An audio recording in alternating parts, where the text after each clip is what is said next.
Friends, welcome back to NS English academy. This is Sonia. आज की video में मैं आपके साथ फाइनली डिस्कस करने वाली हूँ unit 5 complete. We will discuss and trust me, after watching this video you no need to study literary criticism from anywhere, क्योंकि इंपॉर्टेंट जितना भी कॉन्सेप्ट है एज वेल जो भी आपके to the point you have to prepare for your upcoming UGC NET English examination. I will cover each and everything in detailed manner. So stay tuned till the end of this video. So guys, you will not miss any point during video जो भी मैं आपके साथ discuss करूंगी.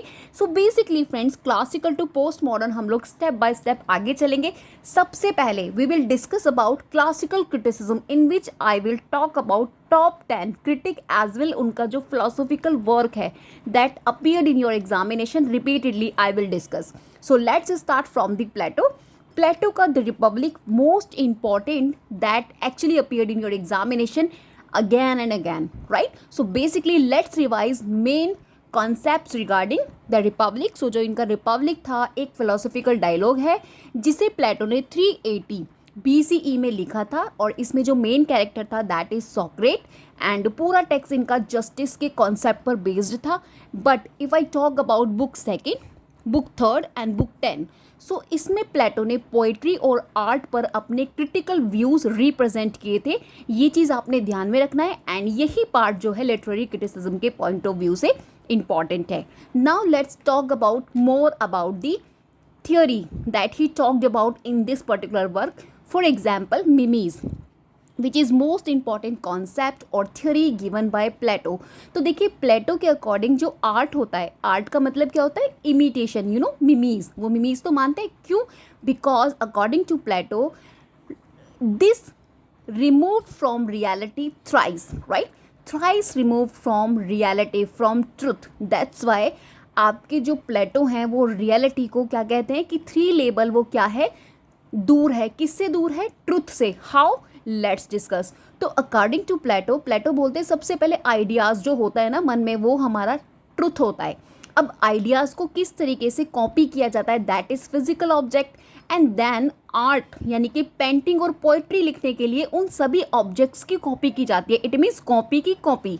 सो according to Plato thrice removed from truth, right? Hope you understand the theory of mimes. तो important जितना भी fact है मैंने आपके साथ डिस्कस किया है यहाँ पे. लेट्स टॉक अबाउट मोर कि आपके प्लेटो क्या कहते हैं. तो प्लेटो जो है उनका मानना है कि मोरल और एजुकेशनल वैल्यू के हिसाब से जज करना चाहिए आर्ट एंड मोरालिटी को. एंड पोएट्री जो होती है वो इमोशंस को कहीं ना कहीं अपील करती है, मीन्स आपके इमोशंस को रेज करती है, लॉजिक को नहीं.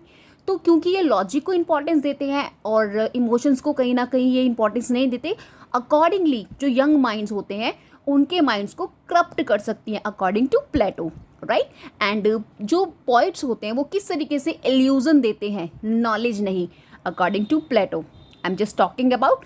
और next he talk about you know banishment of poets. इन्होंने इतनी बड़ी बात बोल दी थी अपनी बुक 10 में कि हमको जितना भी पॉइट्स है इनको बैनिश करना है, राइट. क्योंकि अकॉर्डिंग टू प्लेटो पॉइट्स को आइडियल स्टेट से बाहर कर देना चाहिए. वाई? बिकॉज वो हमको जो नॉलेज है वो तो नहीं देते, बल्कि एल्यूजन देने की कोशिश करते हैं, और जिसकी वजह से माइंड क्या हो जाएगा, यंग का करप्ट हो जाएगा. That's why he criticise, right. इन्होंने क्रिटिसाइज किया है इस सभी चीज़ों को. इनफैक्ट इनका मानना है जो होमर है और हॉइज्ड हैं आपके ये जो पोइट्स हैं गॉड को इमोर्टल दिखाते हैं, जबकि ऐसा नहीं है, राइट. सो कहीं ना कहीं इनकी जो बातें हैं टूवर्ड्स पोएट्री कंप्लीटली बहुत कटाक्ष रिप्रेजेंट करती हैं, ठीक है. एंड ट्रिपार्टाइल सोल थियोरी के बारे में इन्होंने बताया था, जिसमें इन्होंने जो सोल है उसको 3 पार्ट्स में डिवाइड किया था, you know, rational, spiritual, एपिटाइटिव.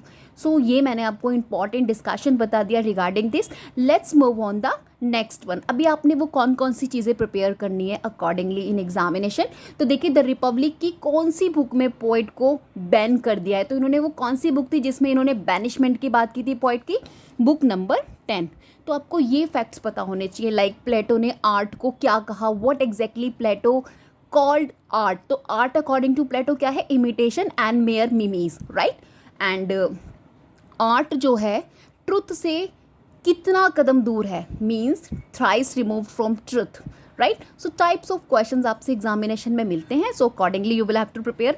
Let's move on Plato का again Ion, this is inspiration theory of poetry. Let's talk about major facts regarding Ion, what you have to prepare for exam point of view. तो guys सबसे पहले मैं आपको Ion बता दूं in this work. तो basically Ion इनका एक अर्ली डायलॉग रिटर्न फॉर्म में फिलोसॉफिकल वर्क है, जिसमें ना या क्या होता है, सॉक्रेट से बात करते हैं, कौन करते हैं, कन्वर्सेशन चलता है बिटवीन सॉक्रेट एंड इयॉन. अभी इयॉन कौन है? एक प्रोफेशनल रिसाइटर है ऑफ होमर्स पोएट्री. ये चीज़ आपने ध्यान में रखनी है. Now let's talk about major facts regarding this particular philosophy work. तो फ्रेंड्स अपने इस इम्पॉर्टेंट वर्क में प्लेटो ने डिवाइन इंस्पायरेशन की बात की. These are the key concept जो आपको स्टडी करने हैं इस पर्टिकुलर वर्क में. Divine inspiration, magnetic chain theory, right. So types of and lack of knowledge और skill, right, and important codes, ये सभी चीज़ें आपको देखनी है इयॉन में. तो बेसिकली यहाँ पे मेन क्या आइडियाज़ दे टॉक्ड अबाउट, तो जब इन दोनों की कॉन्वर्सेशन होती है बिटवीन इयॉन और सॉक्रेट्स की, तो मतलब इयॉन जो होते हैं ना वो एक, आप मान के चलिए, अपोजिट होते हैं आपके प्लेटो के. ठीक है, तो यहाँ पर यही बात होती है कि जो इनका फर्स्ट कॉन्सेप्ट है डिवाइन इंस्पायरेशन में, तो यहाँ पे ये कहते हैं कि जो पोइट्स होते हैं वो लिखते टाइम ड्यूरिंग राइटिंग वो क्या करते हैं, रीज़न से नहीं बल्कि डिवाइन मैडनेस, कहीं ना कहीं फ्यूरर पोएटिकस को इम्पॉर्टेंस देते हैं, उसी से लिखते हैं. इनफैक्ट जब वो देखते हैं कि म्यूज़ जो होती हैं किसी पोइट को इंस्पायर करती हैं, तभी जो होता है पोइट कुछ लिख पाता है. तो that is called divine madness, right. और इनफैक्ट इन्होंने ये टर्म भी दिया है. I am just writing here furor. Where should I write? Okay, मैं यहीं पे लिख देती हूँ furor. Hope you guys can. Okay, let me arrange. Right, furor poeticus, right. Furor poeticus, जिसका मीनिंग है डिवाइन मैडनेस होना. और वो कब रिप्रेजेंट होता है, कब एक्सप्लोर होता है? जब कभी भी कोई पोएट अपनी पोएट्री लिखता है और वो अपने आप को इंस्पायर्ड समझता है, व्हेन म्यूज़ जो होती हैं उसको क्या करती है, इंस्पायर करती हैं. तो दैट ही टॉक्ड अबाउट. बहुत ही शॉर्ट में मैं आपको यहाँ बता रही हूँ. And next he talk about magnetic chain theory. तो यहाँ पे जो सॉक्रेट्स होते हैं पोएट को मैग्नेट जैसे एक्सप्लेन करते हैं. मतलब कि वो कहते हैं जैसे मैग्नेट की चेन में एनर्जी फ्लो करती है, वैसे ही इंस्पायरेशन फ्लो होती है, राइट. और इसका मीनिंग क्या होता है कि पोएट और जो आपके इयॉन है, मतलब क्या है, यहाँ पे बेस मीडियम होते हैं. मतलब कि उनका खुद का कोई नॉलेज नहीं होता, उन्हें इंस्पायर मिलती है मैग्नेट की तरह. जैसे मैग्नेट एनर्जी देती है ना, किस तरीके से चैन को अकॉर्डिंगली उनको मिलता है. तो यहाँ पे ये इनकी बातें होती है. तो ये चीज़ आपने ध्यान में रखना है. And next he talked about in this work lack of knowledge या फिर स्किल. तो यहाँ पर वो क्या कहते हैं कि जो इयॉन है ओनली होमर की पोएट्री एक्सप्लेन कर सकते हैं, दूसरे पोइट्स की एक्सप्लेन नहीं कर सकते, क्योंकि वो नॉलेज पर बेस्ड बातें नहीं करते. वो तो इंस्पायर्ड है, जिसने इंस्पायर कर दिया they talked about accordingly, right. But Plato यहाँ पर और भी बातें बोलते हैं कि किस तरीके से कंक्लूड करते हैं कि अगर इयॉन के पास ट्रू नॉलेज होता तो वो सब पोएट्स को समझ पाते, right. This is the view of Plato regarding Ion. जहाँ पे इयॉन कौन है, यहाँ पे क्या रिप्रेजेंट कर रहे हैं, होमर की जितनी भी पोएट्रीज़ हैं एंड उन सभी के क्या है, रिसाइटर है, राइट. और इसलिए जो पोएट्री है वो नॉलेज नहीं है, सिर्फ इंस्पायरेशन पर बेस्ड होती है. तो ओवरऑल यही बेसिकली बातें यहाँ पर होती हैं. एंड इंपॉर्टेंट कोट्स देख लीजिएगा आप अपार्ट फ्रॉम दिस. एंड ये सभी चीज़ें इंपॉर्टेंट है एग्जाम के लिए as well. Let's talk about next one. अभी हम लोग एरिस्टोटल पर मूव करते हैं एंड इनका Poetics in regard tragedy, catharsis and mimesis मैं आपको एक्सप्लेन करूंगी. तो फ्रेंड्स वैसे मैं कई बार इसको एक्सप्लेन कर चुकी हूँ in my past videos. Let's revise all the important concept और कुछ इंपॉर्टेंट सम डिफरेंट कॉन्सेप्ट्स मैं आपके लिए लेकर आती हूँ in every video of mine. जैसे कि आज हम some other type of let's discuss about the poetics. तो बेसिकली ये पोएटिक्स जो है it was written by Aristotle. We understand about around 335 BCE में it was written. And of course it consider earliest surviving work of western literary criticism. और यहाँ पर mainly discuss किया गया है tragedy, epic poetry and drama, where they focus on how poetry is mad, right, and it's part and it's purpose. So overall ये important facts यहाँ पे बात की गई है. एंड मिमीज के बारे में भी इसमें पर्टिकुलर बात किया गया है. तो अकॉर्डिंग टू अरिस्टोटल ने भी पोइट्री को कहीं ना कहीं मिमीज माना है, मीन्स इमिटेशन माना है, कहा है, लेकिन पॉजिटिव सेंस में, not in a negative sense as Plato discussed about it, right. Plato की अनलाइक अगर मैं बात करूँ तो उन्होंने कहा कि imitation is natural to humans and help us to learn to create something new, right? According to Aristotle, art can show universal truth, not just illusion. वो कहते हैं, क्योंकि प्लेटो बोलते हैं ना that is all about illusions, तो यहाँ पर अरिस्टोटल कहते हैं it is not just illusion. And then they talked about definition of tragedy. This is most important, क्योंकि यहीं से आपको क्वेश्चन अगैन एंड अगैन बनते हैं.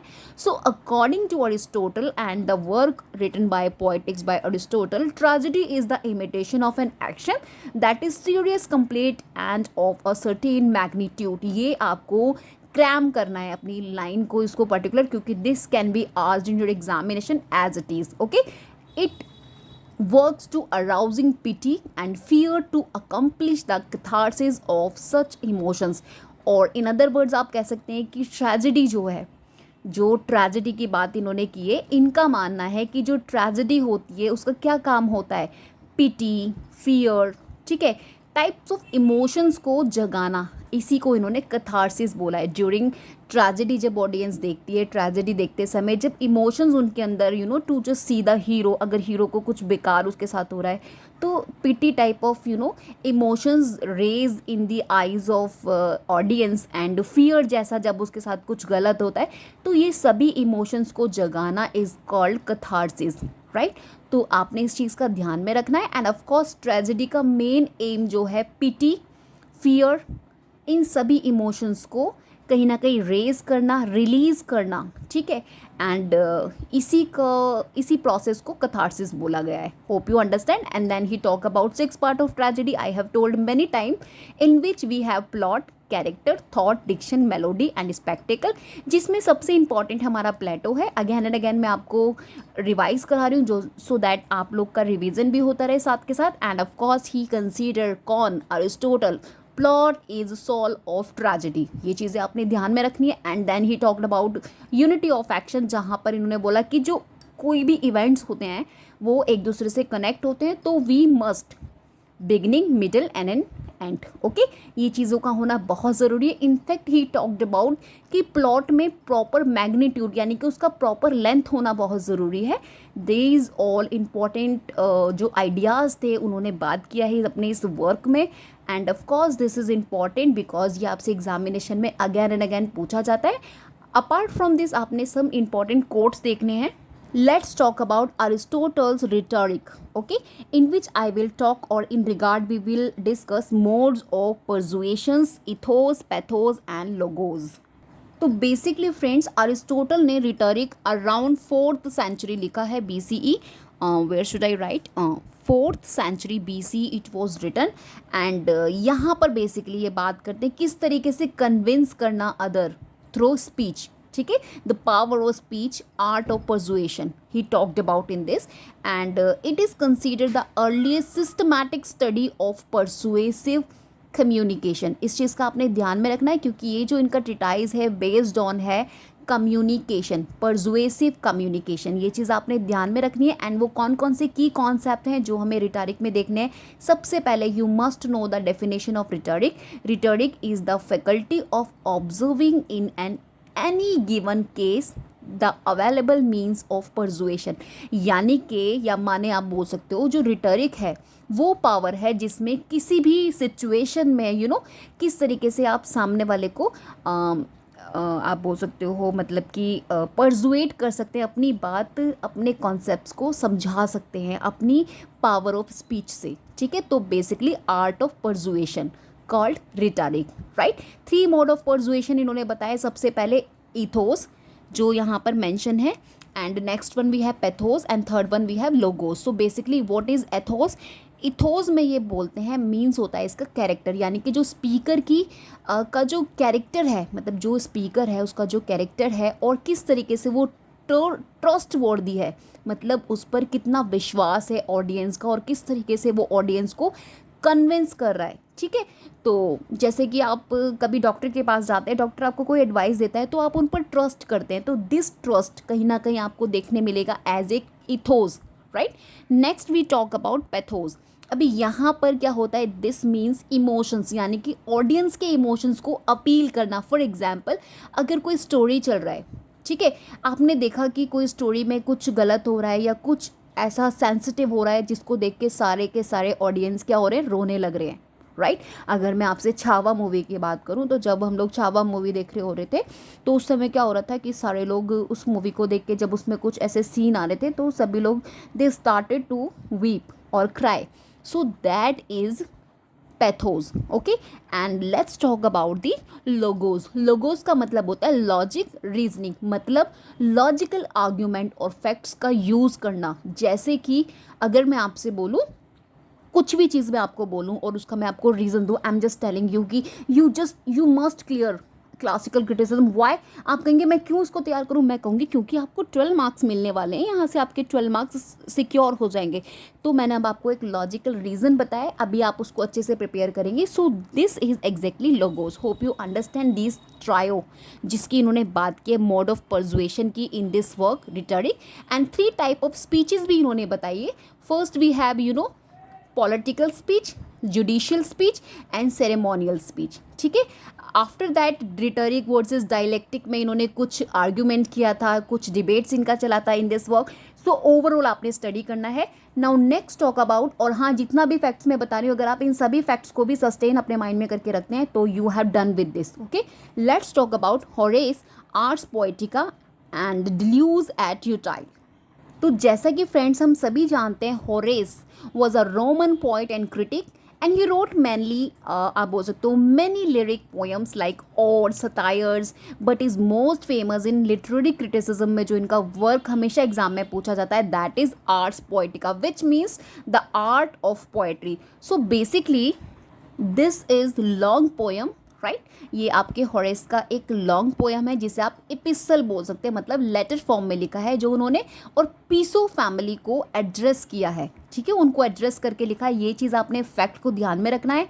एंड प्रैक्टिकल एडवाइस कुछ दिया है पोइट्स के लिए और किस तरीके से उन्हें पोएट्री लिखना चाहिए। इन सभी एडवाइस के साथ इनका ये आर्ट्स पोएटिका आया है, जिसमें इन्होंने यूनिटी एंड स्ट्रक्चर की बात की है एंड डिकोरम की बात की है, पर्पस ऑफ पोएट्री का दिया है, आर्ट नेचर के बारे में बताया, यूनिटी ऑफ टाइम की बात की है। ओवरऑल इंपॉर्टेंट कॉन्सेप्ट इन्होंने डिस्कस किए। Let's talk about one by one.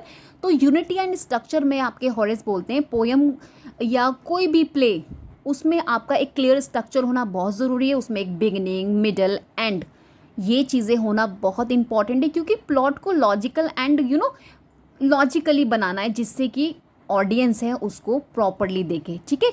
और यू टू पिक्चर अ पॉइजेस, I am just writing here, ये कई बार आपसे एग्जाम में पूछा गया है। उट पिक्चर अ पॉइसेस, जिसका मीनिंग आपसे पूछा जाता है, which means as is painting so is poetry. इसको आपने इसी अकॉर्डिंग सिक्वेंस में लर्न करना है, as is painting so is poetry, क्योंकि कई बार ये लोग क्या करते हैं, इसकी क्रोनोलॉजी को डिस्टर्ब कर देते हैं and they will ask you. So you must prepare फिर with this also. And next he talked about decorum. What exactly we mean by decorum? तो कैरेक्टर को क्या होना चाहिए, character should be behave according to their nature, age, status and gender. So that is decorum, ठीक है। मतलब कि proper होना, मतलब अकॉर्डिंग टू, जैसा आप एक्टिंग कर रहे हो तो अकॉर्डिंगली आपका एज होना चाहिए, आपका स्टेटस एंड आपका जेंडर। अगर कोई फीमेल का रोल है, it means it must be played by female, okay. तो पोएम का जो टोन है, जो स्टाइल है, उसका जो थीम है, वो एक दूसरे के अकॉर्डिंग होना चाहिए, in which they talked about. Next he talk about purpose of poetry. तो basically to teach and to delight, decorate, जो ये फर्स्ट यहाँ पे लिखा भी है, deluce at utile, ये तो इसका तो मीनिंग आप बोल सकते हैं ना, the art of poetry. In same way आप बोल सकते हैं जो आपका पर्पज़ है पोएट्री का, that is to teach and to delight, ठीक है। And poetry must be instructive होना चाहिए एज वेल एंटरटेनिंग होना चाहिए, ठीक है। और कहीं ना कहीं ये बात करते हैं कि जो पोएट होता है उसको कॉम्बिनेशन में वर्क करना चाहिए, जैसे कि natural talent, hard work and rules. ये सभी चीज़ें अगर कैरेक्टर के अंदर हैं, पोइट्स के अंदर हैं, उस पर्टिकुलर जो वो उसको रिप्रेजेंट कर रहा है, कोई भी प्ले और पोएट्री लिख रहा है, तो ये चीज़ें पक्का से वर्क करेंगी, ठीक है। यूनिटी ऑफ टाइम में वो बोलते हैं कोई भी प्ले होता है मींस इवन एक दिन के अंदर या लिमिटेड टाइम में होना चाहिए, राइट। एक लिमिटेड टाइम होना बहुत ज़रूरी है। इनफैक्ट ये जो कॉन्सेप्ट है बाद में अरिस्टोटल के इन्फ्लुएंस से आया था, कहीं ना कहीं क्लासिकल यूनिटीज़ की यहाँ पे इन्होंने बात करी और इन्फ्लुएंस कहाँ से हो रही थी, अरिस्टोटल से। ठीक है, तो hope you understand this important work जो ओरिजिनली लैटिन में लिखा था। मैंने कई बार एग्जाम पॉइंट ऑफ व्यू से आपको लास्ट वीडियोज़ में कराया, but again I am just going to discuss with you all, जिससे कि आप सभी लोग अगेन एंड अगेन इसको रिवाइज करते रहे। Next move on, Longinus On the Sublime sublimity in style. तो friends, Longinus most important Greek critic and रिटोरिशियन जो आपके एक्टिव थे from the 1st century CE। ठीक है, लंजाइनस एक ग्रीक आप बोल सकते क्रिटिक थे, जैसे कि मैंने आपको बताया। अब इनका जो वर्क है on the sublime, this is most important, यहाँ से क्वेश्चन एग्जामिनेशन में डेफिनेटली बनते हैं। ये इनका एक ट्रिटाइज है ऑन पोएट्री एस्थेटिक्स के ऊपर, जहाँ ये एक्सप्लेन करते हैं what makes great literature powerful and elevating. तो इसी के बारे में इन्होंने बात करी है। And he talks about some important concept जो आपने प्रिपेयर करने। एक तो सबसे पहले आपको सबलाइम के बारे में पता होना चाहिए कि what exactly we mean by sublime. तो sublime is that which uplift the soul and gives a sense of greatness, that is sublime. ठीक है भाई, कोई भी किसी भी आप बोल सकते हो कोई भी जो आपने क्रिएट किया है उसका इतना ज़्यादा अपलिफ्ट होना, राइट, इतना अपलिफ्ट होना जो आपको एक sense of greatness they they, that is sublime. ठीक है, और कहीं ना कहीं ये आपका मूव्स करता है द रीडर की इमोशनली एंड इंटेलेक्चुअली, रीडर को क्या करता है, मूव्स करता है। And then he talked about 5 sources of sublime जो आपने देखने हैं, स्टडी करना है। ग्रेटनेस ऑफ थॉट, राइट, जिसे इन्होंने लॉफ्टी आइडियाज़ बोला है। Next we have strong emotions, right, next we have figures and of thought and speech, noble diction, and last one we have dignified composition, यानी कि proper arrangement of works, right, words का proper arrangement होना, that is dignified composition. तो यहाँ मैंने आपको 5 sources of बता दिए सबलाइम के। अभी वर्ड सबलाइम इज़ नॉट, इसके भी बारे में इन्होंने बात की कि सबलाइम क्या है। तो कुछ भी आर्टिफिशियल ब्यूटी को आप सबलाइम नहीं कह सकते, इट इज़ नेचुरल, राइट, और ये कहीं ना कहीं भी फोर्स नहीं करता है, डेकोरेटिव नहीं होता, मतलब कुछ भी आर्टिफिशियलिटी की कोई जगह नहीं है आपके सबलाइम में, अकॉर्डिंग टू लेंजाइनस। तो here we have talked about, और ये सभी चीज़ें आपको प्रिपेयर करनी है from this particular important work. And now next talk about Cicero, और सिस्रो का De Oratore, oratory as art.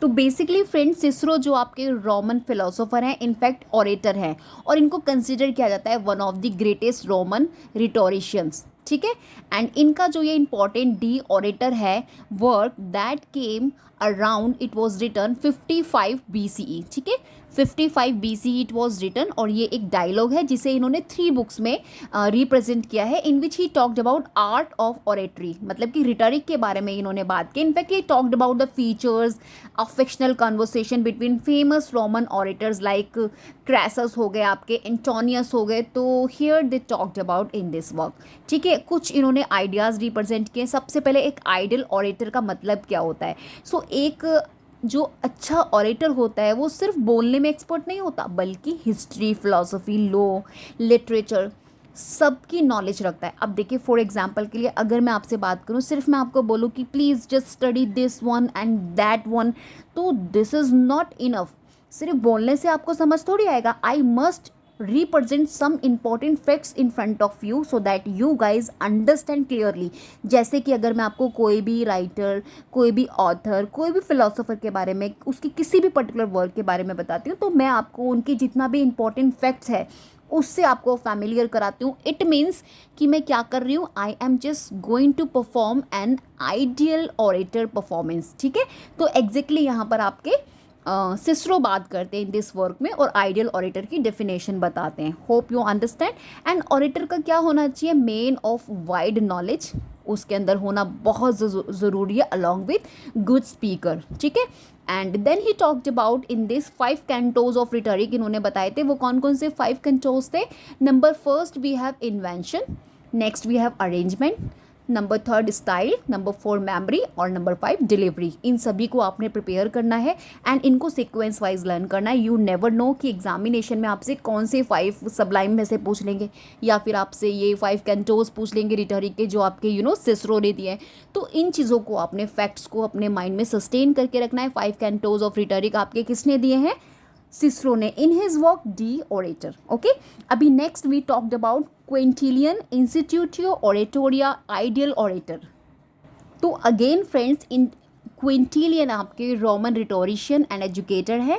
And of course important exam point of view से इनका जो ये वर्क है इंस्टीट्यूटियो ओरेटोरियो, ये इनका अराउंड 95 CE लिखा गया है। 12 बुक्स का ट्रिटाइज है on the education of an orator, किस तरीके से एजुकेशन होना चाहिए ओरेटर का from childhood to maturity, he talked about in this. Okay, आपको इन चीज़ का ध्यान में रखना है। एंड 12 आपकी बुक में ये कंप्राइज है, इस चीज़ का ध्यान रखना है। और वो कौन कौन से important ideas he talked about, early education matters के बारे में इन्होंने बताया कि किस तरीके से फ्रॉम द चाइल्डहुड से ही जो लैंग्वेज और ग्रामर होती है और मॉरल्स होती है उसकी ट्रेनिंग शुरू हो जानी चाहिए। ठीक है, तो ये सभी चीज़ें एक शुरू से ही बच्चे को बताना चाहिए, good speech, good morals together, जिससे कि वो आगे जाके अच्छे से उसको क्लियर कर ले। आइडियल ऑरेटर के बारे में भी इन्होंने बताया है, जिसमें ये बोलते हैं good man skilled in speaking, यानी कि इन्होंने एक फेमस लाइन दिया था, I am just writing here. So guys here is the line, वेर बोनस डिसेंटी पैरिटस, राइट, जिसका मीनिंग है good man skilled in speaking. तो इसको आपने ध्यान में रखना है किसने बोला है और उसका मीनिंग क्या है, क्योंकि यहाँ से डायरेक्ट आपको क्वेश्चन बनता है। तो बेसिकली यहाँ पर भी ये यही बात बोलते हैं कि सिर्फ बोलना सब कुछ नहीं होता, आपको मोरालिटी में भी अच्छा होना चाहिए। ठीक है, अभी पीछे आपके जो सिस्टर थे उन्होंने क्या बोला, बोलना is not enough, only speak is not enough, we must have knowledge, right.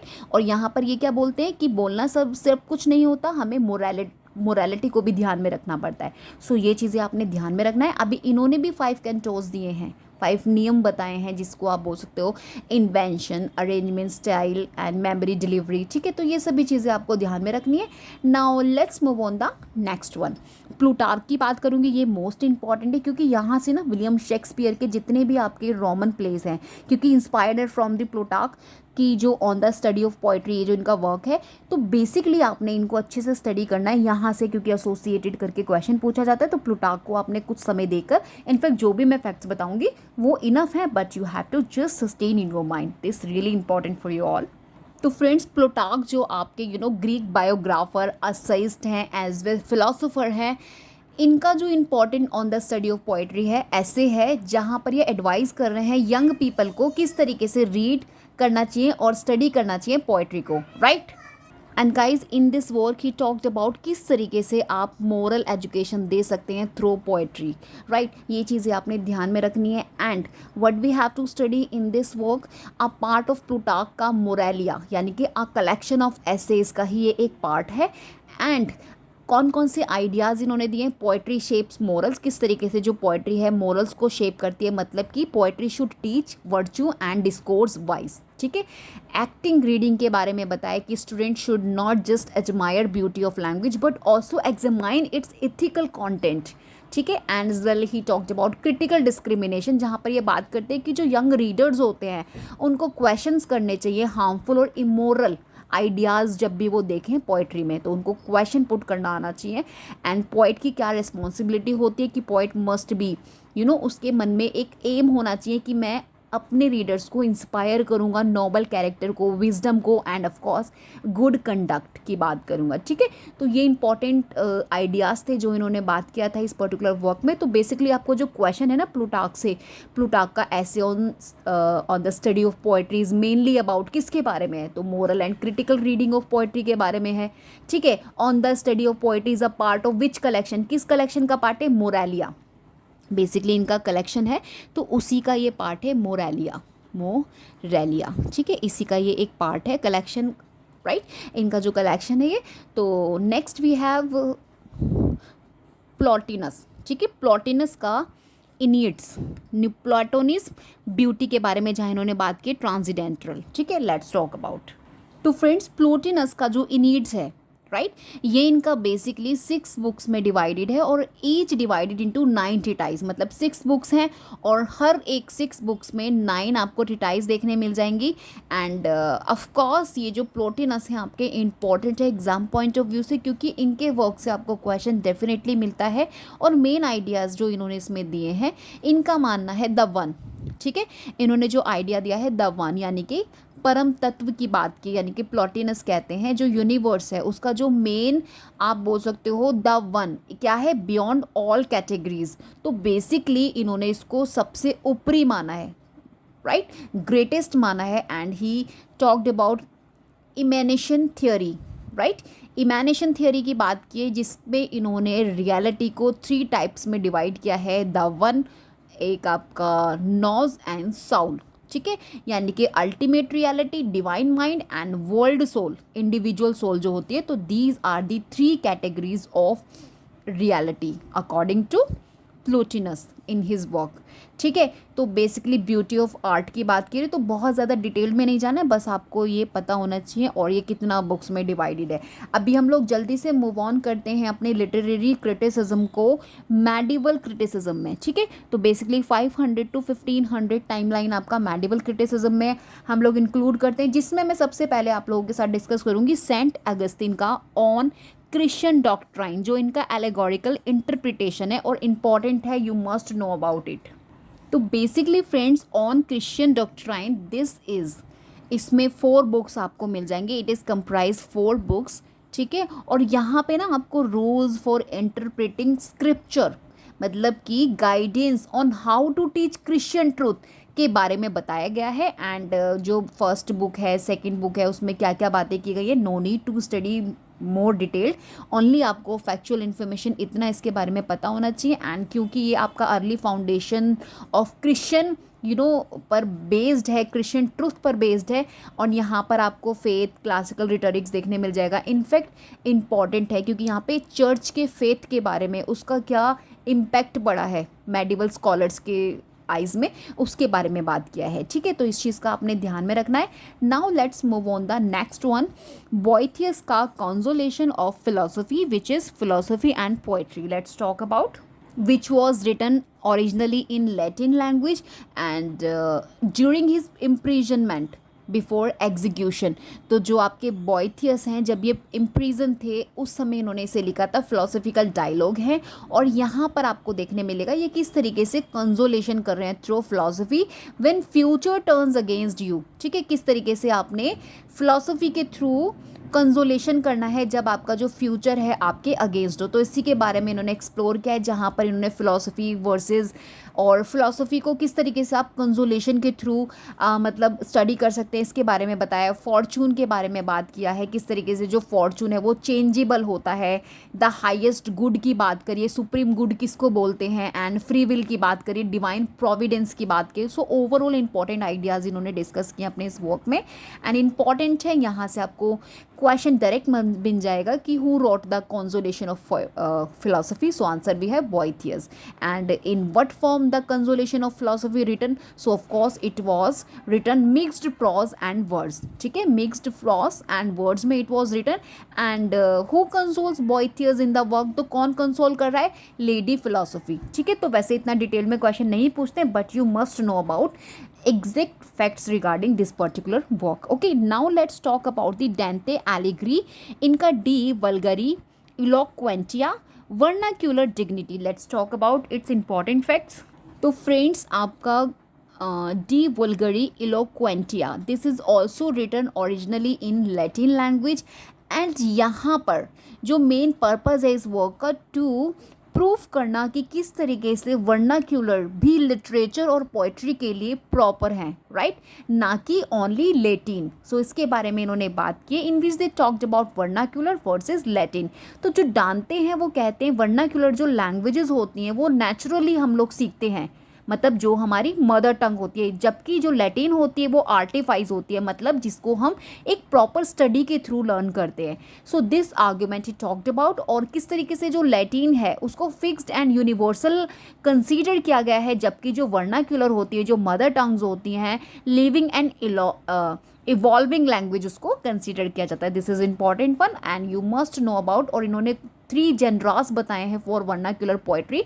Number 1 we have tragedy, number 2 comedy, and number 3 elegy, क्योंकि डांते जो हैं वो इन 3 यानी कि नोबल पोइटिक जेनरास वर्नाक्यूलर में लिखी जा सकती हैं। वो कौन कौन सी है, ट्रेजेडी, कॉमेडी एंड एलेजी की बात की है इन्होंने। इस चीज़ को आपने ध्यान में रखना है अकॉर्डिंगली, ठीक है। Now let's talk about the Dante letter to Can Grande allegory in Divine Comedy. Let's talk about.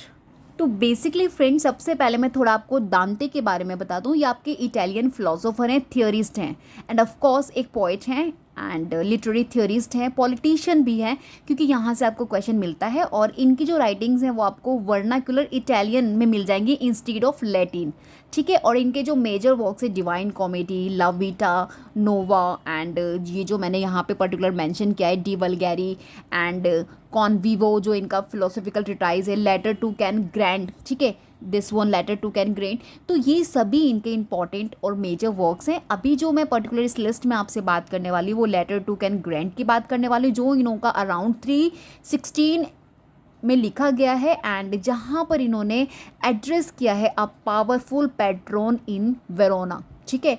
एक पावरफुल पैट्रोन जो वेरोना के हैं उनको इन्होंने यहाँ पे एड्रेस किया है। एंड इनका जो पर्पस है बेसिकली डिवाइन कॉमेडी के मीनिंग और मेथड को इंटरप्रेट करना, किस तरीके से एक्सप्लेन करना, जो कि जितना भी रीडर्स है वो ईजिली परजुएट हो जाए, ठीक है। तो इनका इंपॉर्टेंट क्रिटिकल जो प्रोस टेक्स्ट कंसिडर किया जाता है दिस वन, जो मैंने यहाँ पे मेंशन किया है। इनफैक्ट आपने इसमें जो इनके मेन पॉइंट्स हैं उनको देखना है, जैसे कि ही talked about purpose of the divine comedy, क्योंकि अकॉर्डिंग टू डांते जो पीपल हैं वो किस तरीके से सिन से साल्वेशन की ओर उनको ले जाया जा सकता है, ठीक है। How can we lead human being from misery to happiness, right, किस तरीके से हम उनको ले जा सकते हैं, इन्फेरियर से पैराडाइज की तरफ ले जा सकते हैं। In fact he talked about 4-fold methods of interpretation के, इन्होंने 4-fold मैथड्स के बारे में बात किया, जिसमें लिटरल, एलेगरी, मोरल, एनागॉजिकल के बारे में बात किया है इन्होंने, एंड स्टाइल एंड जेनरा की बात की है। तो ये सभी इंपॉर्टेंट फैक्ट्स है। ओवरऑल आपने जितना भी फैक्ट्स आप अपने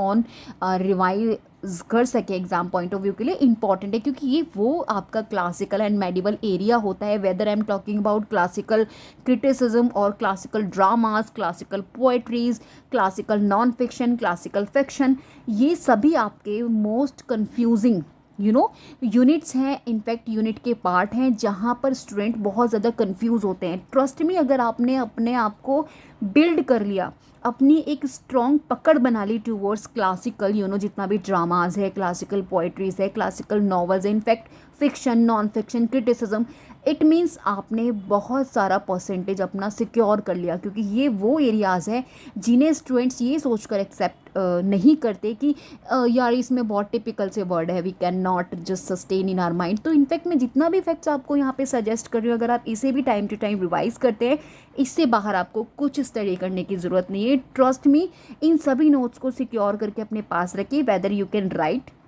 during watching video, otherwise you guys can easily get after joining the membership of my channel, you can just get in easiest manner, और आप उसको time to time revise कीजिए, and this is the way to just go towards your success, right. आपका चाहे net examination हो और after net examination जो भी आपने ग्रेट लेवल पर अपने कॉन्सेप्ट क्लियर करने होते हैं, उसका जो फाउंडेशन है वो यहीं से बनता है, ट्रस्ट मी, ठीक है। Hope you understand. अभी हम लोग नेक्स्ट मूव करते हैं थॉमस एक्वाइनस, जिनका कमेंट्रीज ऑन अरिस्टोटल स्कॉलरिस्टिक क्रिटिसिज्म, इसके बारे में मैं आपको कुछ इंपॉर्टेंट फैक्ट्स बताती हूँ।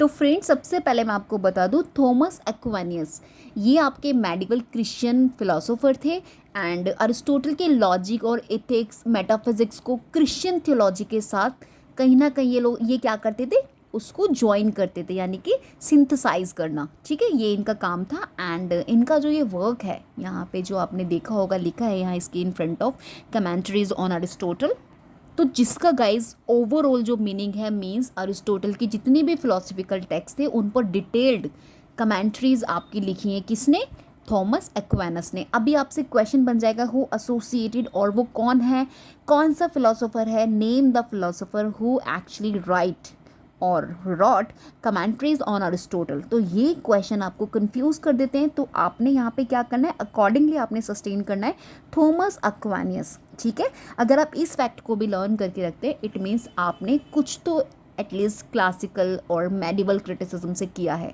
ठीक है। तो ये चीज़ आपने ध्यान में रखनी है। एंड इनसे रिलेटेड जो आपके कमेंट्रीज़ में अगर मैं कहूँ कौन कौन सी है, तो इनकी मेटाफिजिक्स हो गई, आपके अरिस्टोटल के वर्क्स की, फिज़िक्स हो गया इनका, ठीक है। और apart from this de anima जो ऑन द सॉल करके आपके अरिस्टोटल के मतलब टाइप्स ऑफ मेजर वर्क्स हैं जिस पर इन्होंने कमेंट्री किया है। एंड मेन फोकस के बारे में डिस्कस किया है। तो ओवरऑल आपने बहुत ज़्यादा डिटेल में नहीं पढ़ना है, बट यू मस्ट अंडरस्टैंड वो कौन कौन से major works written by Aristotle के हैं जिन पर इन्होंने कमेंट्रीज किया है। ठीक है, इस चीज़ को आपने ध्यान में रखना है और कौन कौन से अपने पॉइंट्स दिए हैं। ठीक है, ओवरऑल आपके इंपॉर्टेंट है, so please just keep in your mind.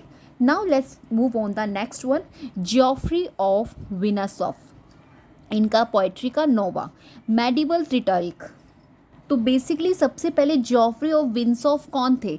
ये आपके medieval English rhetorician in fact poet थे, एंड इन्होंने लैटिन में, इन लैटिन लैंग्वेज में इन्होंने काफ़ी सारे ट्रिटाइज, मेजर ट्रिटाइज दी हैं, जिसमें इनका जो इम्पॉर्टेंट वन है दैट इज़ पोएट्री का नोवा। So originally it was written Latin. First thing you will have to keep in your mind, and what exactly it is? So this is rhetorical and poetic manual है, मतलब कि ये rules बताते हैं किस तरीके से we have to write poetry, किसी भी पोएट को किस तरीके से पोएट्री लिखना है।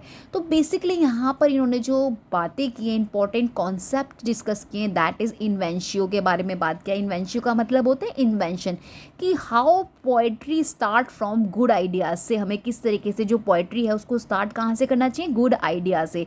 Then he talked about arrangement, यानी कि क्लियर स्ट्रक्चर होना ज़रूरी है। उसके बाद poetic diction and of course memory and delivery, in which poetry को याद रखना, राइट, एंड ऑर्नामेंटेशन, जहाँ पे पोएट्री को रिटोरिक और फ्लरिश, उसकी इंपॉर्टेंस के बारे में बताना।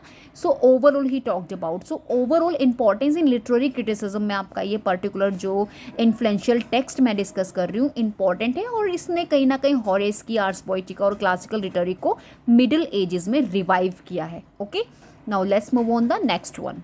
तो फ्रेंड्स, बोकाशियो, मोस्ट इंपॉर्टेंट इटालियन आपके poet, scholar and humanist, and his important work genealogy of the pagan gods, this is defense of poetry. Let's talk about it first. So basically ये आपका relevance है, exam point of view से यहाँ से question definitely बनता है Boccaccio से, and it was originally written in Latin, right, क्योंकि देखिए हम लोग Roman and Greek and Roman को कहीं ना कहीं इंपॉर्टेंस दे रहे हैं, और जिस वर्क को बेसिकली ओरिजिनल में लिखा गया है उस चीज़ का आपने ध्यान में रखना है। एंड इसमें ना 6 वॉल्यूम्स थे, original it was written Latin, और 6 वॉल्यूम्स के साथ ये लिखा गया है। ठीक है, which one, I am just talking about the Boccaccio, 7th number मैंने यहाँ लिख दिया, please don't be confused. So basically it was 6 volumes, और एक मैथोग्राफी है, क्लासिकल लिटरेरी क्रिटिसिज्म का पार्ट है, और यहाँ पे आपको सिस्टमैटिक एक्सप्लेनेशन मिल जाएगा पैगन गॉड का एंड यू नो मैथोलॉजी के बारे में।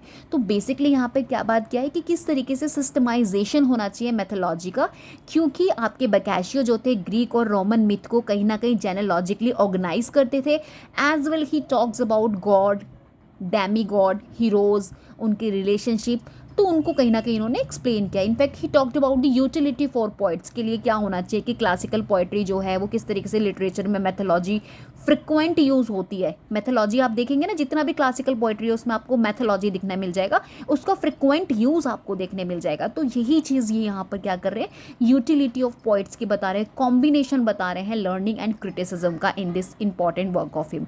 Okay, so here we have talked about, now let's talk about next one.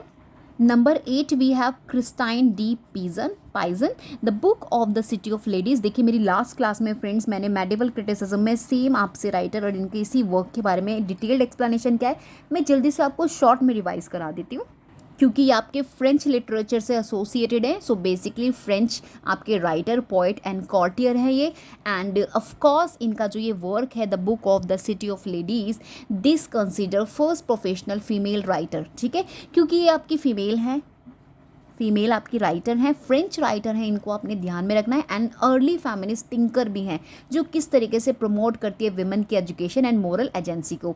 And this is important one, अगर मैं बात करूँ यूजीसी नेट एग्जामिनेशन की, then this is most important. Medieval literature में आपसे विमेन राइटर्स के बारे में अगर पूछा जाएगा, so answer we have this one, right, de Pizan, Christine de Pizan. ठीक है, और इनका ये वर्क मैंने लास्ट अपनी उसमें डिस्कस कर लिया था। अपार्ट फ्रॉम दिस आपने इनके मेजर वर्क्स देख के जाने हैं, the book of the queen and the book of the deeds of arms and chivalry and letter to Christine epistolary, ये इनका बेसिकली एडवाइस है। तो इन सभी मेजर वर्क्स का आप एक बार देख लीजिएगा। Now let's talk about the William of कॉन्चेस। ठीक है, इनका एलेगोरिकल एक्सर्सिस। तो बेसिकली फ्रेंड्स ये भी आपके फ्रेंच हैं, विलियम ऑफ कॉन्चेस।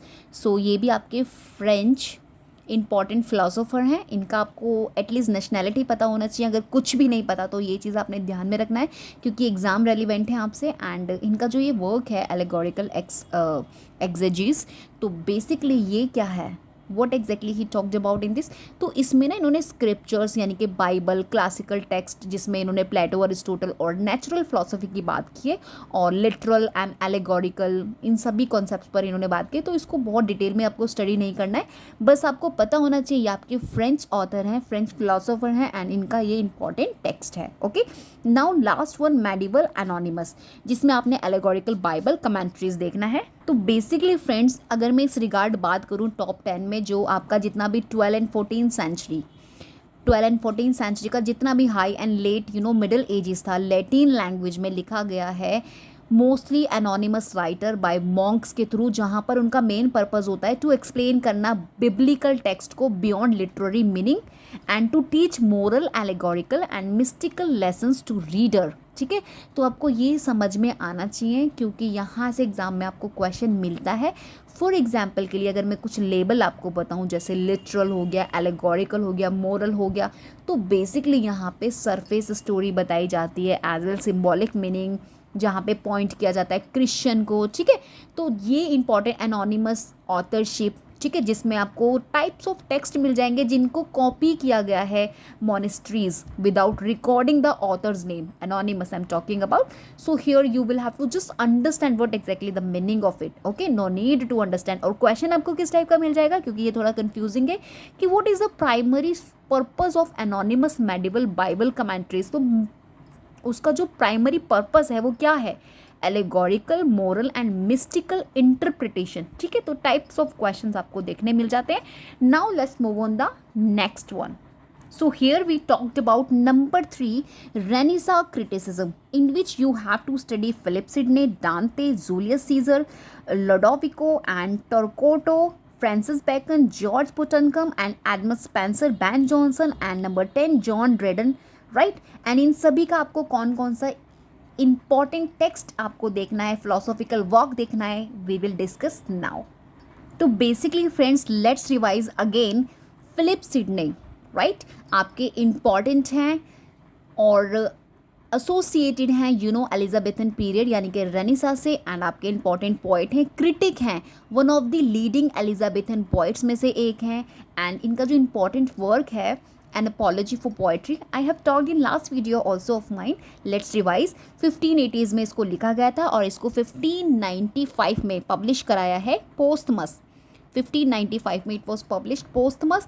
एंड यहाँ पे ये डिफेंड कर रहे हैं पोएट्री को against critics, especially puritans like Stephen Gosson को, जिन्होंने राइट इन्होंने क्या किया था, कटाक्ष किया था टुवर्ड्स द पोएट्री। तो उसी के डिफेंड में ये कर रहे हैं, उनसे बात कर रहे हैं, उनको आंसर दे रहे हैं। ठीक है, तो यहाँ पर जो इंपॉर्टेंट पॉइंट्स आपने ध्यान में रखने की, इन्होंने वो कौन कौन से इंपॉर्टेंट पॉइंट्स डिस्कस किए हैं इन रिगार्ड आपके जो गोसोन हैं उनके कटाक्ष पर, जो उन्होंने मतलब कि पोएट्री के बारे में इंपॉर्टेंट एक टाइप ऑफ बोल सकते हैं आप अक्यूज़ किया था। ओके, तो उसी को कहीं ना कहीं ये रिस्पॉन्स कर रहे हैं, क्योंकि मैं लास्ट वीडियो में डिस्कस कर चुकी हूँ, no need to again and again. अब आपने मुझे वो नेम बताना है गोसोन का, वो कौन सा उनका इंपॉर्टेंट वर्क था जहाँ उन्होंने क्रिटिसाइज़ किया था पर्टिकुलर पोएट्री के बारे में। ओके, चलिए लेट्स टॉक अबाउट डांते। डांते का early renaissance influence, in fact vernacular press, किस तरीके से उन्होंने वर्नाक्युलर को मतलब जो मदर टंग है उन्होंने बताया, इंपॉर्टेंस दिया, राइट। और अभी मैंने पीछे आपको डिस्कस कर दिया, so no need to explain here. Julius Caesar Scaliger, ठीक है, पोएटिक्स लिबरी स्टैप्टन, ठीक है, rules for poetry, let's talk about. तो बेसिकली फ्रेंड, जूलियस आपकी इटालियन क्रिटिक हैं, जिनका ये जो वर्क मैंने यहाँ पे लिखा है इंपॉर्टेंट वन, जिसे आपने स्टडी करना है, क्योंकि ये इटालियन है और बाद में ये क्या करती हैं, फ्रांस में रहने लगती हैं। ठीक है, तो बेसिकली इंपॉर्टेंट आपकी क्रिटिक है, फिजिशियन है, और इनका जो मेजर सिग्निफिकेंस है वो है आपका रेनेसां लिटरेरी क्रिटिक। ठीक है, and she knows for of course systematic theory of poetry and poetics के लिए हम इनको जानते हैं, इंपॉर्टेंट हैं। और इनका ये जो लिब्री सैप्टम करके 7 बुक्स की पोएटिक्स है, ठीक है, इसमें आपको 7 बुक्स मिल जाएगा, 7 बुक्स आपको 7 बुक्स की पोइटिक्स मिल जाएगी, जिसे इन्होंने 1561 में पब्लिश हुआ था पोस्टमस आफ्टर द डेथ। ठीक है, तो बेसिकली यहाँ पे इन्होंने कॉम्प्रिहेंसिव थियोरी ऑफ पोइट्री के बारे में बताया था एंड लिटरेरी आर्ट के बारे में बताया था। तो ये चीज़ें आपने ध्यान में रखना है, no need to study more detail, बस आपने ध्यान में रखना है ये आपकी इंपॉर्टेंट इटालियन है। So this thing you will have to keep in your mind, क्योंकि यहाँ से आपको क्वेश्चन एग्जामिनेशन में बनता ही बनता है। Let's talk about next one. अभी हम लोग बात करेंगे लॉडोविको कैस्टेल वेत्रो। तो ये तो आपको नाम से ही पता लग जाएगा, कैस्टर वेत्रो, इटालियन आपके आपके क्रिटिक हैं, इम्पॉर्टेंट हैं एंड रेनेसा पीरियड से बिलोंग करते हैं। एंड इम्पॉर्टेंट जो इनका वर्क है that is commentary on politics. So basically ये इन्होंने ओरिजिनली लैटिन लैंग्वेज में लिखा है, 3 यूनिटीज़ यहाँ पर मेंशन है। तो बेसिकली इन्होंने लैटिन लैंग्वेज में इट वॉज रिटन और 1570s में posthumous, not posthumous actually, it was published 1570s। And यहाँ पर इन्होंने ना डिटेल्ड इंटरप्रिटेशन किया है एरिस्टोटल के पोइटिक्स का। इस चीज़ का आपने ध्यान में रखना है, क्योंकि यहाँ से क्वेश्चन बन जाएगा आपके कैस्टर वेत्रो। ठीक है, आपके इटालियन जो क्रिटिक हैं, कमेंट्री ऑन पोइटिक्स। पोइटिक्स किसका है, और स्पेशली 3 यूनिटीज़ के बारे में बात की इन्होंने, अरिस्टोटल के पोइट्रीज़ की बात की है और क्लैरिफाई किया है ड्रामेटिक रूल्स को, जहाँ पे इन्होंने रेनेसा राइटर के लिए रूल्स बताए हैं ट्रेजेडी, कॉमेडी एंड एपिक के। ठीक है, और कहीं ना कहीं इन्होंने एम्फेसाइज दिया है यूनिटी को। ठीक है, तो यूनिटी की बात की, 3 unities, unity of action, time and unity of place. ठीक है, तो ये सभी चीज़ें आपने ध्यान में रखना है। एंड इमिटेशंस की भी बात किया है एंड डिकोरम की भी बात किया है, कथारसिस की भी बात किया है। तो ओवरऑल कमेंट्री है आपकी अरिस्टोटल के पोइटिक्स पर, ये चीज़ आपने ध्यान में रखनी है। Now let's talk about the Torquato Taso.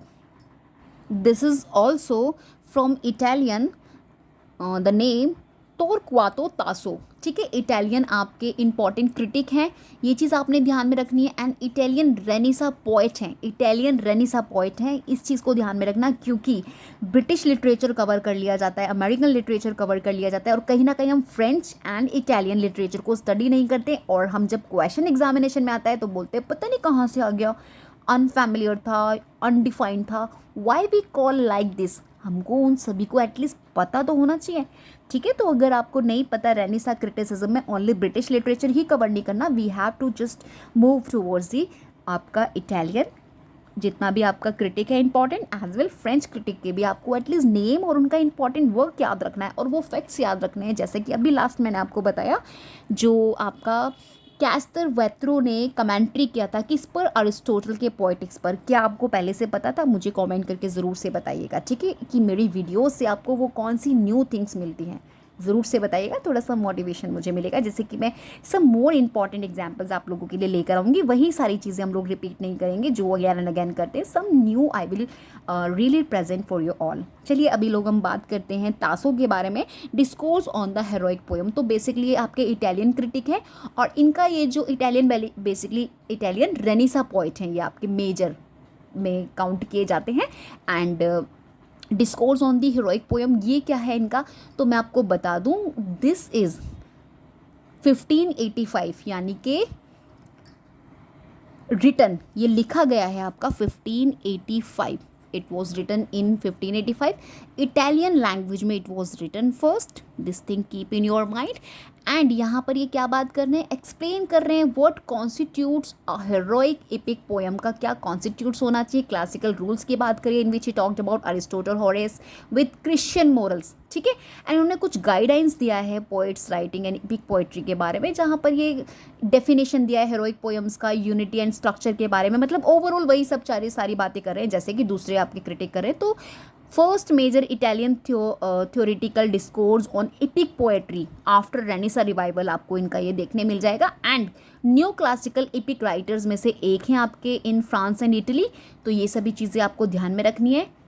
Okay, और आपको क्वेश्चन कैसा मिल सकता है एग्जामिनेशन में, who wrote discourse on the heroic poem, of course Torquato Tasso. और what is the primarily aim, Tasso discourse, तो वो कौन सा प्राइमरली जो इनका आइडिया है, he talked about in this to define the heroic epic poem and its moral purpose. Okay, hope you understand. Now let's move on the next one, Francis Bacon, जिसे हम सभी जानते हैं एंड वी नो ऑल्सो कि most important है। तो friends, मेरी last class में जब मैं आपके साथ नॉन फिक्शन डिस्कस कर रही थी, फ्रांसिस बेकन मैंने इंक्लूड किए थे और उनके एसेज मैंने आपको फैमिलियर कराए थे। और आज वाली वीडियो में मैं आपको फ्रांसिस बेकन का क्रिटिसिज्म, जो इन्होंने the advancement of learning most important इन्होंने वर्क दिया है, उसके बारे में फैक्ट्स आपको बताऊंगी। तो अर्ली मॉडर्न रेनेसा पीरियड से बिलोंग करते हैं फ्रांसिस बेकन। ये आपके इंग्लिश फिलोसोफर हैं, एसेइस्ट हैं, ऑफकोर्स साइंटिस्ट हैं, and consider father of empirical method and modern scientific thought, and of course he influenced English literary theory and philosophy of knowledge। ठीक है, और इन्होंने कहीं ना कहीं एडवोकेट किया है systematic study of learning. Now let's talk about the advancement of learning that was written 1605। अच्छा, फ्रांसिस बेकन के वर्क से आपको क्रोनोलॉजी पूछा जाता है, तो इन्हें आपने apart from this also study करना है अकॉर्डिंगली। एंड ये जो इनका वर्क है, इसमें इन्होंने एडवांसमेंट ऑफ लर्निंग में बेसिकली कुछ आइडियाज़ दिए, मेन पॉइंट्स की बात किया है, जिसमें इन्होंने क्लासिफिकेशन किया है नॉलेज के बारे में। जहाँ पर ये बात करते हैं, इन्होंने मतलब 3 टाइप्स ऑफ लर्निंग बताई है, जहाँ पर ये कहते हैं हिस्ट्री यानी कि मेमोरी, पोएट्री यानी कि इमेजिनेशन, राइट, एंड फिलोसफी यानी कि रीज़न। तो knowledge of facts and events की बात करते हैं हिस्ट्री में, और पोएट्री में क्रिएटिव नॉलेज एंड लिटरेचर की बात किया, और फिलोसफी में rational understanding of nature and principles. हम फिलोसफी में प्रिंसिपल्स एंड रूल्स वगैरह की तो बात करते हैं, तो इन्हीं सब चीज़ों के बारे में इन्होंने बात किया है। In fact he talked about criticism of scholarism, unity, और नॉट यूनिटी एक्चुअली, इन्होंने यूटिलाइज़ किया है नॉलेज को अपने इस वर्क में। बेनिफिट्स बताए हैं मैनकाइंड के, नॉलेज किस तरीके से पावर होती है, ठीक है, एज वेल मैथडोलॉजी की बात करा है इन्होंने स्टडी में। सो ओवरऑल आपके फ्रांसिस बेकन का द एडवांसमेंट ऑफ लर्निंग से मल्टीपल क्वेश्चन एग्जामिनेशन में पूछा जाता है। First of all they can ask you who wrote the advancement of learning. Of course answer भी है फ्रांसिस बेकन 1605। ठीक है, in advancement of learning Bacon divides knowledge into which 3 types. वो कौन कौन से 3 टाइप्स हैं ही डिवाइडेड, अभी मैंने आपको बताया था, history, poetry and philosophy. Accordingly आपने प्रिपेयर करना है। बेकन क्रिटिसाइज करते हैं विच ट्रेडिशन इन लर्निंग। तो किसको क्रिटिसाइज करते हैं? स्कॉलरटास्टिज्म, ठीक है, स्कोलास्टिज्म को ये कहीं ना कहीं क्या करते हैं? क्रिटिसाइज करते हैं। And what is the main purpose of knowledge according to Bacon? तो of course he just give importance towards the practical benefits and human advancements, ठीक है, and as the title of his work the advancement of learning. ठीक है, तो types of question आपसे examination में definitely पूछे जाते हैं। Now let's move on the George Puttenham. तो basically friend, George Puttenham the art of English poesy, this is first systematic treatises on English poetry, most important है। And what you have to study, first of all you just keep in your mind 1589 the year when it was written, and इसको posthumous publish कराया है 1589 में, ठीक है, पोस्थमस ये publish हुआ है। एंड यहाँ पर इन्होंने पोइट्री और उसके टाइप्स के बारे में, उसके पर्पस के बारे में बात किया है, जहाँ पे ये definition of poetry, classification of poetry, rules of combination and poetic language style, इन सभी चीज़ों के बारे में बात करते हैं। मैं बहुत ज़्यादा डिटेल्ड में नहीं जा सकती, क्योंकि अगर मैं बहुत डिटेल में जाऊँगी तो फ्रेंड्स बहुत टाइम हो जाएगा, ठीक है, और इतना लॉन्ग वीडियो कोई स्टूडेंट्स देखना पसंद नहीं करते। दैट्स वाई मैं सोचती हूँ कि इतना लॉन्ग भी वीडियो ना बने और आपका जितना भी इंपॉर्टेंट फैक्ट्स है आपको आप तक पहुँच जाए। Now let's talk about Edmund Spenser letter to sir Walter Raleigh. देखिए लास्ट वीडियो में मैंने इनकी इसी पर्टिकुलर वर्क को डिस्कस किया है, so no need to discuss again. Now Ben Jonson Discoveries new classical poetics, ये मैं आपके साथ डिस्कस कर सकती हूँ। तो बेसिकली फ्रेंड्स, बेन जॉनसन का डिस्कवरीज कलेक्शन ऑफ एसेज है, जिसे 1641 में पोस्थमस पब्लिश कराया गया था। एंड यहाँ पर आपको दिख जाएगा क्रिटिकल ऑब्जर्वेशन, जहाँ पर इन्होंने literature, drama, morality and human behaviour के बारे में बात किया है।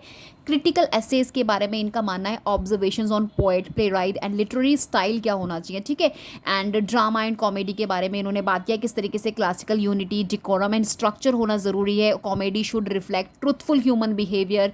So types of point he discussed in this work. Here you have I think understood. Now let's move on quickly. John Dryden of dramatic poesy. ठीक है, ये भी देखो friends, I have just talked in detailed manner in my last class. And now let's move on the new classical criticism 1660 to 1798, in which we talked about first John Dryden an essay on dramatic poesy. Again let's talk about defense of English drama. Of course कहीं ना कहीं इन्होंने defence किया था English drama.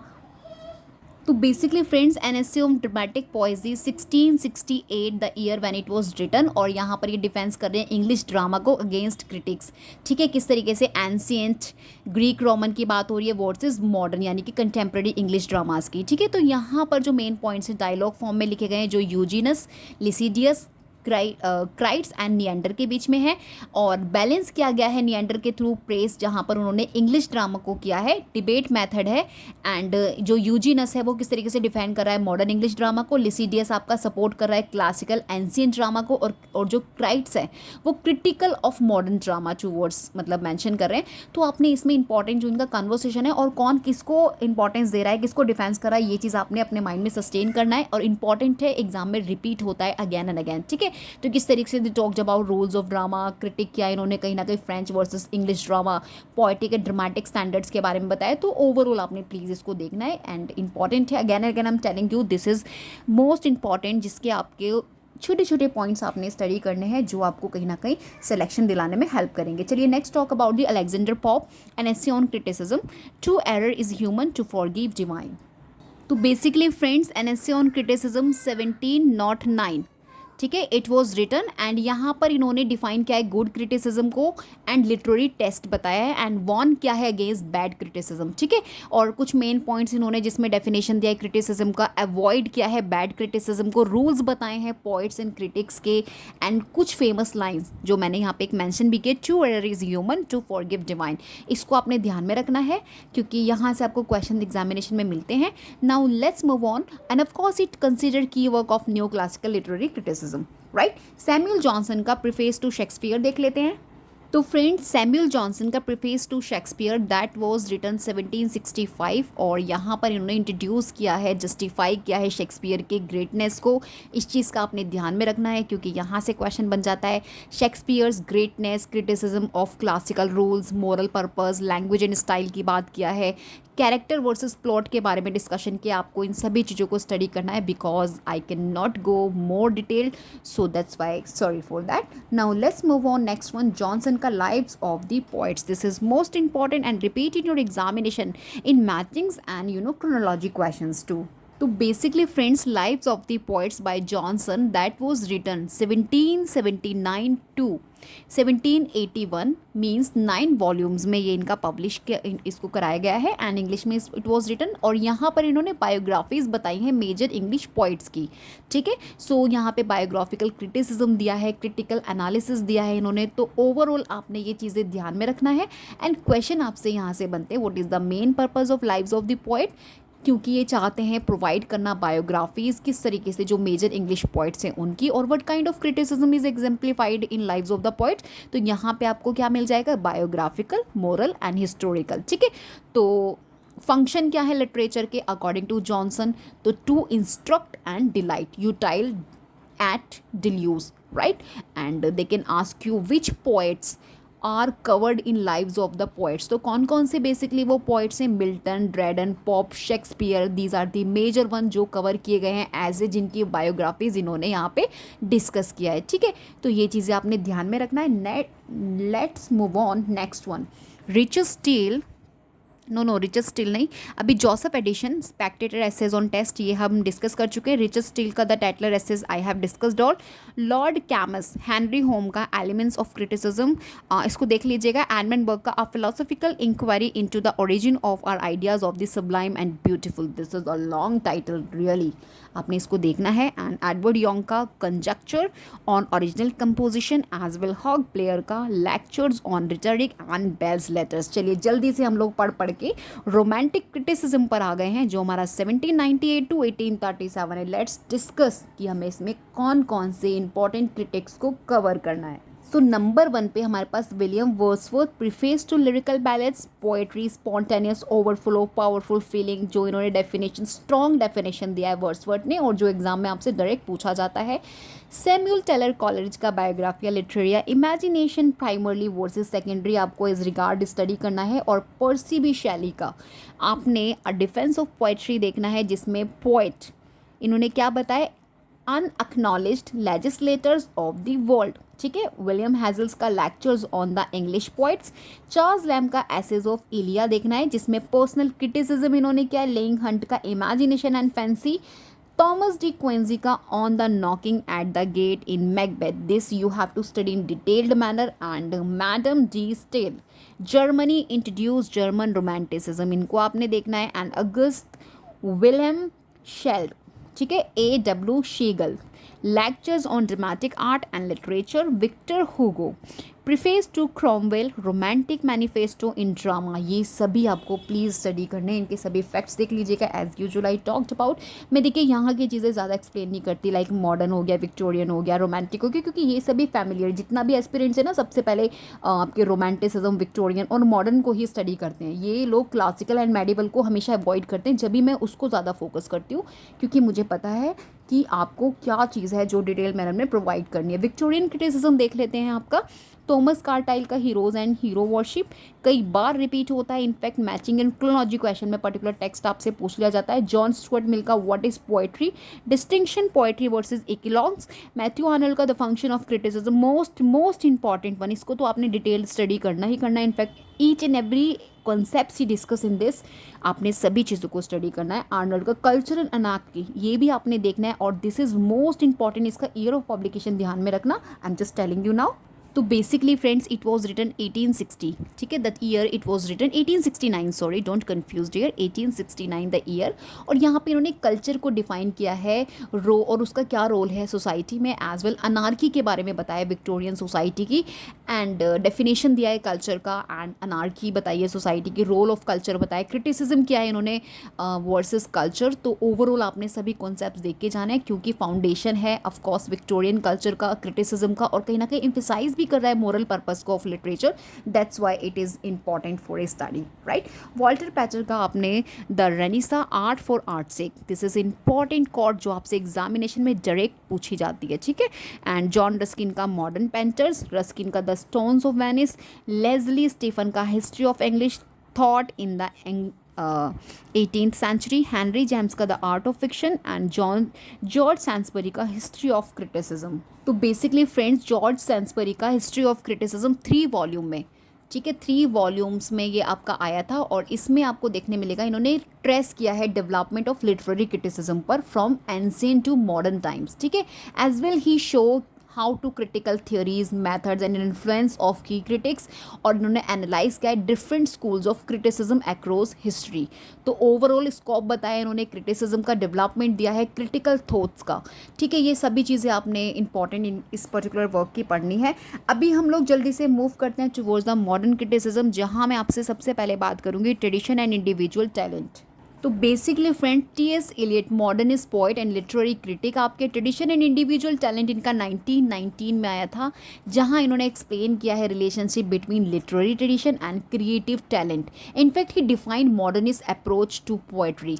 तो यहाँ पे इन्होंने डेफिनेशन दिया है ट्रेडिशन का, जहाँ ये बोलते हैं कि जो हिस्टोरिकल सेंस होता है लिटरेचर का, ठीक है, and every new work interacts with previous work, किस तरीके से कोई भी न्यू वर्क होता है प्रीवियस वर्क से इंट्रैक्ट होता है।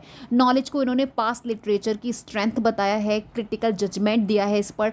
इंडिविजुअल टैलेंट में आपके टी.एस. एलियट का मानना है कि जो पोइट का टैलेंट होता है वो एक यूनिक होता है, लेकिन शेप बाय ट्रेडिशन।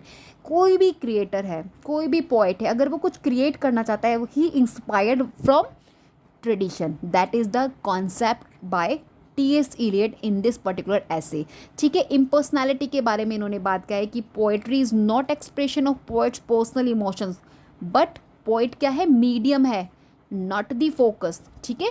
और कहीं ना कहीं ये बात करते हैं रिलेशनशिप बिटवीन ट्रेडिशन, ठीक है। तो जहाँ पर ये कहते हैं कि जो ट्रेडिशन होता है एक लिविंग मेमोरी होता है लिटरेचर का, और ग्रेट पोएट्री में आपको देखने मिलेगा balance between personal talent and historical context. Why I am just explaining here, क्योंकि यहाँ से आपको स्टेटमेंट्स बनते हैं, और स्टेटमेंट्स आप तभी राइट कर पाएंगे when you have clarity towards the concept discussed bye respective critic in his important text. Okay, let's move on the ahead. तो बेसिकली फ्रेंड्स टी.एस. एलियट का द मेटाफिजिकल पॉइंट से आपने कॉन्सेप्ट डिसोसिएशन ऑफ सेंसिबिलिटी आपने study करना है, क्योंकि इस particular concept, सबसे पहले मैं आपको बता दूं 1921 the year when it was मतलब पब्लिश, एंड यहाँ पर इन्होंने स्प्लिट बिटवीन बताया इंटेलेक्ट एंड इमोशंस के बीच में, poetry after the 17th century जो भी था। और यहाँ पर इन्होंने डेफिनेशंस दिया है डिसोसिएशन ऑफ सेंसिबिलिटी, जहाँ पर ये बताते हैं सेपरेट करते हैं थॉट को और फीलिंग्स को इन पोइट्री पोएट्री में। और इनका मानना है जो अर्लियर मेटाफिजिकल पोइट्स थे वो किस तरीके से इमोशंस एंड इंटेलेक्ट पर फोकस करते थे, लेकिन after the 17th century emotion जो होता है एक्सप्रेस किया जाता है सेपरेटली फ्रॉम द इंटेलेक्ट। इस चीज़ को आपने ध्यान में रखना है, this is the main focus you talked about. ठीक है, तो ओवरऑल आपने इसको स्टडी करना है, इनका कॉन्सेप्ट को स्टडी करना है, क्योंकि दिस की concept asked in your examination repeatedly. ठीक है, एंड कहीं ना कहीं ये कनेक्ट करते हैं मेटाफिजिकल पॉइंट को विद मॉडर्निस्ट रिवाइवल से। ठीक है, अभी क्वेश्चन आपसे पूछ लिया जाता है who coin the term dissociation of sensibility, so answer we have T S. Eliot. अभी वो कौन सा वर्क है, कौन सा ऐसे है in which he introduce this concept, so we have the metaphysical point. So types of question आपसे पूछा जाता है। Then they ask dissociation of sensibility refer to, तो क्या रेफर करता है? अभी मैंने फ्रेंड्स आपको बताया separation of thought and feeling in poetry, unlike 17th century metaphysical point, unlike. Okay, ये चीज़ आपने ध्यान में रखना है। Which point exemplify integration of thought and feeling, so कौन है? John Donne, George Herbert, metaphysical point है ना। एंड टाइप्स ऑफ क्वेश्चन आपसे पूछा जाता है। Now let's move on the Ezra Pound ABC of reading.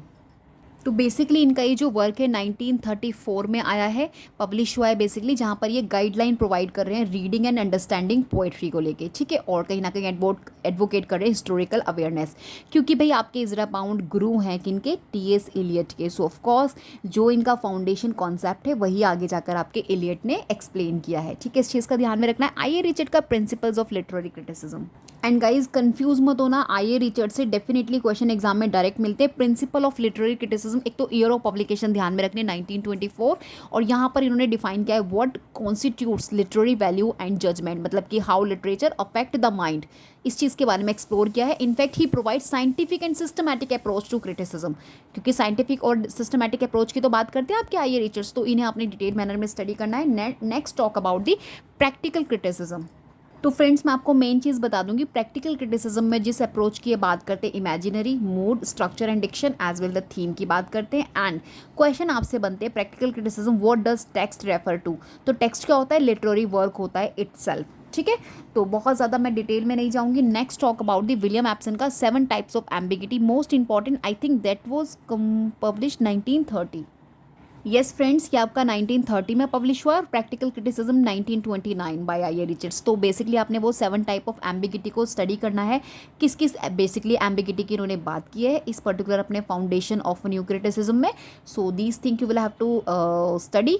तो who wrote 7 type of ambiguity, type of direct question आपको एग्जाम में मिल जाएगा। What is the main idea of Empson's ambiguity, का मेन आइडिया क्या था?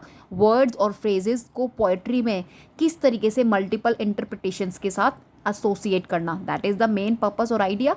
And which type of ambiguity involves 2 conflicting ideas in 1 line, तो कौन सी थी वो? टाइप ऑफ 6 जो इनकी एम्बिगिटी थी।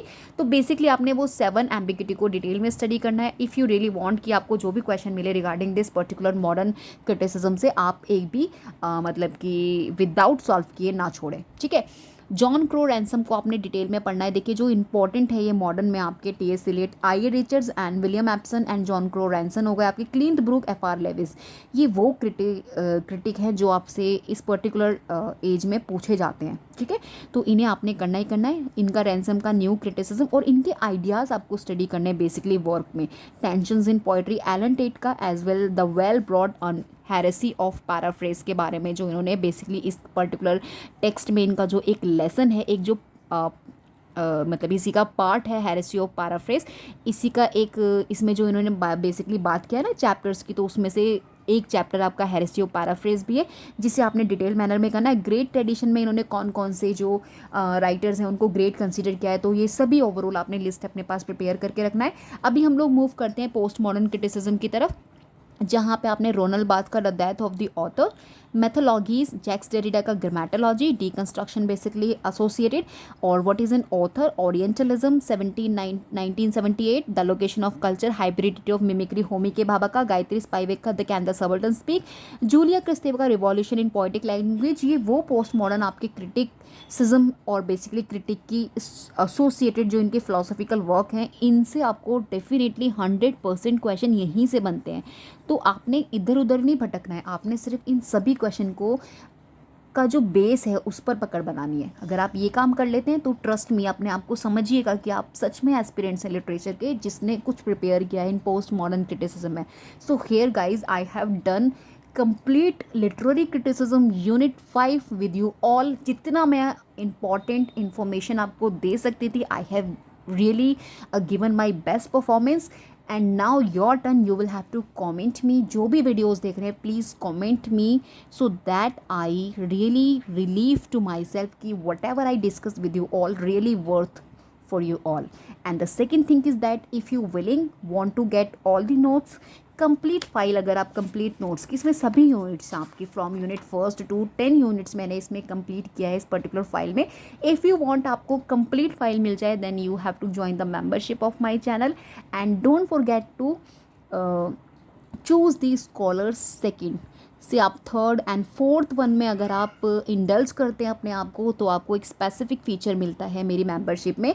यहाँ से आप अपना स्पेसिफिक जो भी आपका रिक्वायरमेंट होगा कि मुझे पर्टिकुलर टॉपिक पर बेस्ड नोट्स चाहिए तो मैं आपको प्रोवाइड करती हूँ विद इन 2 or 3 days। ठीक है, तो this is the special feature of membership of fourth scholar जो मैंने बिफोर सम डेज़ और वीक लॉन्च किया है। और जिन एस्पिरेंट्स ने उसको अवेल किया है उनको उससे बेनिफिट हुआ है क्योंकि वो अकॉर्डिंगली अपनी ज़रूरत के मेरे से डिमांड कर लेते हैं और मैं उनको 2 or 3 days में प्रोवाइड कर देती हूँ कंप्लीट। अगर आप चाहते हैं कंप्लीट, जैसे कि अभी तो मैं अपने अकॉर्डिंग आपको एक्सप्लेन करती हूँ क्योंकि मुझे लगता है कि आप पोस्ट मॉडर्न क्रिटिसिज्म से फैमिलियर हैं, मॉडर्निज्म से। अगर आप चाहते हैं specific explanation of any topic of your that you really not understand in proper manner और आपको नहीं पता कि आपने कौन कौन से पॉइंट्स, क्योंकि आपको सिर्फ एक्सप्लेनेशन नहीं मिलता मेरे से, आपको इम्पॉर्टेंट कंटेंट भी मिलता है क्योंकि आई have really great experience of your UGC net English examination, क्योंकि कई बार अटैम्प्ट देने के बाद मेरा क्वालिफाई हुआ है। That's why